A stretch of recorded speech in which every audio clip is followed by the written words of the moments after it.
Cricket के मैदान पर हमने कई बार देखा है कि खिलाड़ी अपनी टीम को जीत दिलाने के लिए आपस में भिड़ जाते हैं, फिर वो चाहे अपने देश के लिए खेल रहे हों या फिर अपनी फ्रेंचाइज के लिए।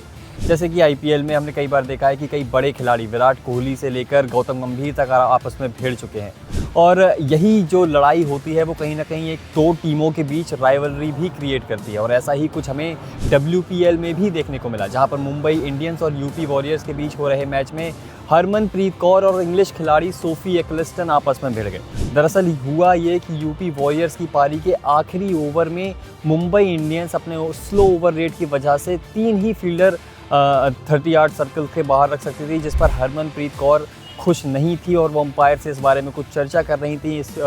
दूसरी तरफ जो इंग्लिश खिलाड़ी थी सोफी एक्लिस्टन, उन्होंने हरमनप्रीत कौर की तरफ देखकर अंपायर से कुछ बातचीत की, जो कि हरमनप्रीत कौर को ज़्यादा कुछ अच्छा नहीं लगा। और इस पर हुआ ये कि हरमनप्रीत कौर वहाँ से सोफी एक्लिस्टन को कुछ चिल्लाती हुई या फिर ये कहें तो बहस करती हुई वहाँ से निकली। बात यहाँ तक बढ़ गई कि अंपायर को बीच बचाव करने आना पड़ा। लेकिन हरमनप्रीत कौर की इस बहस का उन्हें कुछ ज़्यादा फ़ायदा नहीं मिला, क्योंकि मुंबई को पेनल्टी का सामना फिर भी करना पड़ा और उनके 3 ही फील्डर 30 यार्ड सर्कल के बाहर रहे, जिसका फ़ायदा यूपी वॉरियर्स को मिला। लेकिन वो फ़ायदा उठा नहीं पाए, क्योंकि आखिरी ओवर में वो सिर्फ और सिर्फ 7 रन ही बना सके।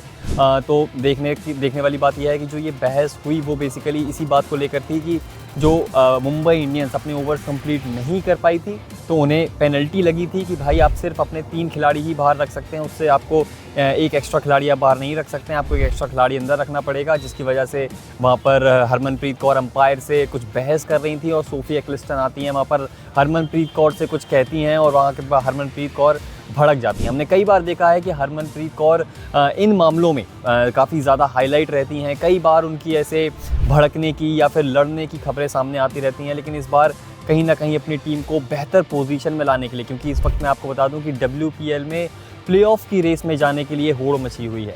दिल्ली कैपिटल्स की अगर हम टीम निकाल दें, क्योंकि दिल्ली कैपिटल्स ऑलरेडी प्लेऑफ में जगह बना चुकी है, बाकी की टीमें प्लेऑफ में जगह बनाने के लिए रास्ता तलाश रही हैं। मुंबई इंडियंस हो गई, यूपी वॉरियर्स हो गई, रॉयल चैलेंजर्स बेंगलुरु हो गई, सभी टीमें बाकी जितनी भी बची हुई टीमें हैं वो सभी टीमें, गुजरात जायंट्स हो गई, ये प्लेऑफ में जाने के लिए एक रास्ता तलाश रही हैं। और यहीं पर कहीं ना कहीं उसी रास्ते की खोज में हरमनप्रीत कौर अपनी टीम के लिए वहाँ पर सोफी एक्लिस्टन से लड़ी। इसके बाद हुआ ये कि हरमनप्रीत कौर पर मैच का 10% उन पर जुर्माना भी लगाया गया है। और लेकिन मैच का मैं आपको हाल बता दूं, पहले यूपी वॉरियर्स ने बल्लेबाजी करी और उन्होंने बल्लेबाजी करते हुए 150 रन का स्कोर बनाया। 9 विकेट उन्होंने इस स्कोर को बनाते हुए गंवा दिए थे, जिसके जवाब में मुंबई इंडियंस ने 18.3 ओवर में ही सिर्फ 4 विकेट खोकर 153 रन बना लिए और जीत हासिल कर ली। और इसी जीत के साथ मुंबई इंडियंस ने प्लेऑफ में पहुंचने की अपनी जो दावेदारी है वो और भी ज़्यादा मजबूत कर ली है। WPL में मैं आपको बता दूं कि पिछले साल रॉयल चैलेंजर्स बेंगलुरु ने अपना पहला खिताब उठाया था, उसके पहले मुंबई इंडियंस चैंपियन बनी थी। तो डिफेंडिंग चैंपियन जो है रॉयल चैलेंजर्स बेंगलोर, वो अभी भी प्लेऑफ में अपनी जगह तलाश रहे हैं। भाई मुंबई इंडियंस भी एक कदम और आगे बढ़ा लिया उन्होंने अपने प्लेऑफ के लिए।